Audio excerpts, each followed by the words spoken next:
10 mots à connaître. Si tu es frontalier, que tu habites proche de l'Allemagne, que tu vas régulièrement faire tes courses en Allemagne, dans cette vidéo, je vais t'apprendre le vocabulaire de base à maîtriser absolument. Juste avant de démarrer, n'oublie pas de mettre un petit pouce bleu, de t'abonner, de partager aussi cette vidéo si ça t'aide dans ton apprentissage ou si tu connais d'autres personnes frontalières qui devraient apprendre au moins ce vocabulaire de base. On va l'apprendre aujourd'hui dans la suite de cette vidéo. Cette vidéo, je la fais pour toi. Toi, monsieur dont je ne connais pas le nom, mais derrière qui j'étais à la caisse en Allemagne quand je faisais mes courses à Kiel, donc près de la frontière, près de Strasbourg, et qui parlait à cette vendeuse avec un français rapide, sans faire le moindre effort pour essayer de parler en allemand à une vendeuse allemande en Allemagne. Toi qui lui répondais en français avec ton français normal, sans même faire l'effort de parler lentement. Toi qui n'as même pas fait l'effort de dire danke quand elle t'a donné un sac pour mettre tes affaires.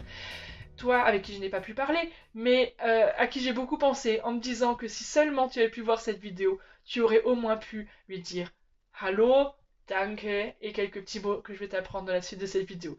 Peut-être que tu te reconnais, peut-être que ce n'est pas toi, mais qu'il t'est déjà arrivé de faire tes courses en Allemagne et de te sentir très embêté face aux vendeuses, aux vendeurs, parce que tu ne savais même pas leur dire les bases en allemand.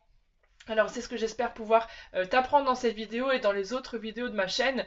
C'est vrai que quand on est frontalier, quand on fait ses courses de l'autre côté de la frontière, beaucoup le font, je trouve que c'est quand même chouette de faire au moins l'effort, d'essayer de parler au moins la base avec les vendeurs. Évidemment, beaucoup maîtrisent le français, il y a beaucoup de français dans ces magasins frontaliers, mais s'il vous plaît, arrêtons d'entretenir cette réputation que nous avons, nous les francophones, d'être tellement fiers de notre langue qu'on ne fait même pas l'effort de parler celle des autres. Voilà, c'est ma petite minute coup de gueule. Mais essayons de au moins nous approcher autant que faire se peut de la langue du pays dans lequel nous sommes et de faire au moins l'effort d'essayer de parler avec les gens, ne serait-ce qu'au moins lentement en français si vraiment on ne sait rien dire en allemand. Mais grâce à cette vidéo, tu vas apprendre au moins le vocabulaire de base pour les frontaliers. Alors, c'est parti. Je vais essayer de t'apprendre vraiment la base que tu dois connaître si tu fais régulièrement tes courses en Allemagne. Alors déjà, c'est le hallo. Bah oui, hallo, hallo. Donc bien le H, avec l'air qui sort. Hein. Hallo, hallo. Et pas hallo, parce que ça c'est hallo ici, d'accord. Hallo, hallo. Le hallo, tu peux très bien l'utiliser quand tu rentres dans un magasin. D'accord. Il n'y a pas de souci pour dire hallo à une vendeuse. C'est tout à fait possible. On peut évidemment dire aussi Guten Tag, que tu connais très bien aussi, qui est plus formel. Mais tu peux tout à fait rentrer dans le magasin en disant hallo. Et ça coûte pas beaucoup. D'accord. Ça coûte pas très cher. Le bonjour, le salut, mais hallo. Ça fait tout de suite un peu plus sympathique. Il n'est pas difficile. Celui-là, tu vas pouvoir l'apprendre. Ensuite, deuxième mot important, évidemment à connaître, c'est le danke. Si quelqu'un te rend un service, pense à le remercier. Et franchement, danke, c'est pas trop compliqué. D'accord. Donc, danke, on essaie d'apprendre ce petit mot pour remercier la personne qui t'aura peut-être renseigné sur quelque chose que tu as demandé ou qui t'a aidé. Danke. Ou même si elle te passe simplement les affaires sur le... comment on dit, sur le là, tu sais, le truc où les trucs ça passe devant la caissière. Ça y est, je sais plus parler français. Ah. Bon, c'est pas grave. Donc, merci, on peut quand même dire danke. Même si on peut dire merci, c'est vrai que ça passe aussi, ils le connaissent. Les Allemands connaissent beaucoup de choses en français. C'est pas pour autant que nous, on ne doit pas faire l'effort de connaître aussi des choses en allemand. Ensuite, c'est le bitte. Bitte qui veut dire s'il vous plaît, ou voilà, ou voici, ou merci. Enfin, ça peut s'utiliser dans plein de contextes différents. Mais voilà, par exemple, si elle vous demande une carte, vous lui donnez bitte. Ou si elle vous donne quelque chose et elle dit merci, vous répondez bitte ou bitte schön. Voilà, mais c'est des toutes petites choses, mais ça fait tellement plaisir. Les vendeuses et les vendeurs vous seront reconnaissants de faire au moins un petit effort pour communiquer avec eux dans leur langue, si déjà vous êtes en plus dans leur pays à faire des courses chez eux. Voilà, donc le bitte, ça c'est important. On peut l'utiliser avec en combinaison avec d'autres petits mots, je vais vous apprendre ça juste après. Mais déjà, alors là c'est peut-être le mot le plus compliqué, mais on va y arriver, c'est le Entschuldigung.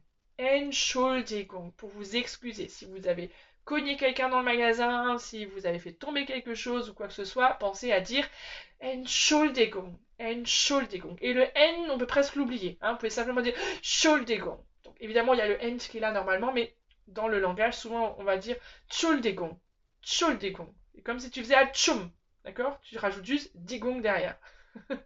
Ok, la super explication. Entschuldigung, ça marche presque, hein? Entschuldigung, Entschuldigung. Ou alors vraiment si tu n'y arrives pas, sorry, sorry, d'accord? Il a prononcé plus à l'anglaise puisque c'est un mot anglophone. Entschuldigung ou sorry. Ça c'est quand même essentiel de connaître au moins ça. Et quand on ressort du magasin, eh ben on dit tchuss, tchuss, avec la petite mélodie. C'est pas tchuss, mais tchuss. Ça sonne plus authentique, d'accord? Et encore une fois, on a tendance à traduire le tchuss par salut, qu'on ne dirait jamais en sortant d'un magasin en France, mais qu'on peut vraiment tout à fait dire en Allemagne. Donc vous pouvez tout à fait sortir du magasin en disant tchuss, tchuss. Allez, on répète après moi. Tchuss. Ah, ok, donc ça va, ça c'est vraiment la base, tu vois, c'est tout simple. Mais si déjà ces 5 petits mots, tu peux les apprendre et les utiliser la prochaine fois que tu feras tes courses en Allemagne, nous t'en remercions. Allez, on continue. Là, on complexifie un tout petit peu, un tout petit peu. Wie viel? Wie viel, c'est pour combien? Wie viel ist das? Si tu veux demander un prix. En gros, ça veut dire combien ça coûte. Hein. Wie viel ist das? Vie, c'est comment, hein, donc comment beaucoup, fil, comment beaucoup est ça. Si je veux traduire vraiment mot à mot, ce qui ne veut rien dire en français. D'où l'intérêt de ne pas traduire, hein, ça j'en parle souvent.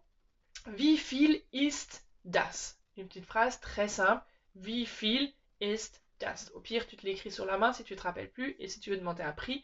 Entschuldigung, wie viel ist das? Danke. Voilà, hein, c'est pas compliqué, on va y arriver. Ensuite, très utile si tu cherches quelque chose dans le magasin, que tu as besoin d'un renseignement. Entschuldigung, ich suche. Et tu peux expliquer chocolat, même si après tu le dis en français le mot parce que tu sais pas le dire en allemand. Mais au moins, tu as essayé de dire Entschuldigung, ich suche miel. Ok, ah bah, zumindest hast du... je suis partie en allemand. Mais au moins, tu auras essayé de faire le début de la phrase. Parce que si tu viens voir la vendeuse et tu lui dis bonjour, excusez-moi, j'ai pas trouvé le miel, vous avez pas vu le miel? C'est où le miel? Je trouve pas où est le miel. Elle sait peut-être pas parler aussi bien français que ça, elle va peut-être pas comprendre. Alors que si au moins tu viens et que tu dis Entschuldigung, ich suche miel, eh ben, elle voit que tu as fait un effort et franchement, ça fait plaisir. Donc s'il vous plaît, essayez de placer ces petites phrases de base que je vous apprends là. Ensuite, très simple, et là c'est vraiment pour ce monsieur que j'avais vu à la caisse, qui dit ah pardon, je pourrais avoir un sac aussi s'il vous plaît. La vendeuse elle a rien compris. Alors que s'il avait pu dire eine Tüte, bitte, ou bien même das, si c'est pas dire Tüte, qui est pour le sac, mais au moins qui montre et qui dit das bitte. Voilà, c'est tout simple, c'est pas des phrases académiquement formidables, mais c'est pas grave. Au moins vous montrez votre effort de communiquer avec les personnes. Bien sûr, si vous pouvez dire kann ich eine Tüte haben, bitte, ça c'est formidable. Mais si vous dites simplement eine Tüte, bitte, c'est déjà très bien. Ou même das, bitte. C'est quand même beaucoup mieux que ah, mais sinon je pourrais avoir un sac, s'il vous plaît? Et d'où elle est censée parler aussi bien français que ça. Voilà, excusez-moi, hein, mais je pense que ça va être utile à beaucoup de frontaliers. Dites-le moi dans les commentaires si vous pensez à des personnes à qui ça pourrait être utile ou si c'est utile pour vous ce contenu dans cette vidéo. Pareil, si vous payez par carte, les Allemands payent habituellement plutôt en monnaie, donc bar, P-A-R comme un bar, hein, ils payent le bar, ils payent bar, et on ne prononce pas le r, d'accord? Bon, ça c'est encore autre chose. Mais souvent, on veut payer par carte. Et donc du coup, ah, je peux payer par carte? Non. Mit carte, bitte? Avec même un super accent français, c'est pas grave, mais au moins tu as fait l'effort. Si tu peux dire mit Karte, bitte, c'est encore mieux, parce que là, du coup, tu as ajusté ta prononciation. Mais même si tu disais mit Karte, bitte, voilà, au moins tu as fait un effort. Et c'est ça que j'aimerais te demander. Évidemment, si tu peux dire kann ich mit Karte bezahlen? Ça, c'est formidable. Est-ce que je peux payer par carte? Puisque c'est quelque chose d'un peu inhabituel. Mais sinon, simplement mit Karte, bitte. Voilà, ça marche très bien. Et dernière petite chose aussi, quand on vous rend la monnaie, si vous voulez, alors ça c'est plutôt pour le restaurant, si vous voulez donner un petit pourboire, ça se fait beaucoup en Allemagne, c'est culturel, on a tendance à arrondir au-dessus, et ben du coup vous pouvez, par exemple, je sais pas si vous allez au resto et vous en avez pour 19,75 €, et ben vous pouvez donner le billet de 20 et dire geht so, ou bien stimmt so, pour dire c'est bon comme ça. Franchement, c'est pas compliqué à retenir Et vous n'allez pas vous embêter à dire ah, non mais gardez la monnaie, non mais c'est bon, non mais quoi, et récupérer 25 centimes. Vous lui donnez le billet de 20 et vous dites geht so. Ça va comme ça. Hein. Je ne dirais pas en français, je sais, mais c'est comme ça que ça se dit en allemand et c'est tellement simple que franchement ça vaut la peine d'essayer de l'apprendre. Hein. Geht so. Geht so. Ou bien même stimmt so. Ça veut dire c'est juste comme ça. Stimmt so. Bon, tu vois, c'est vraiment du vocabulaire de base, c'est vraiment des choses toutes simples.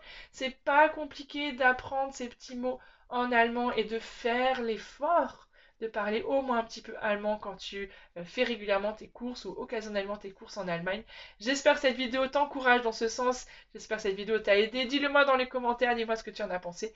Je me réjouis de te lire et à très vite pour une prochaine vidéo. Tchuss!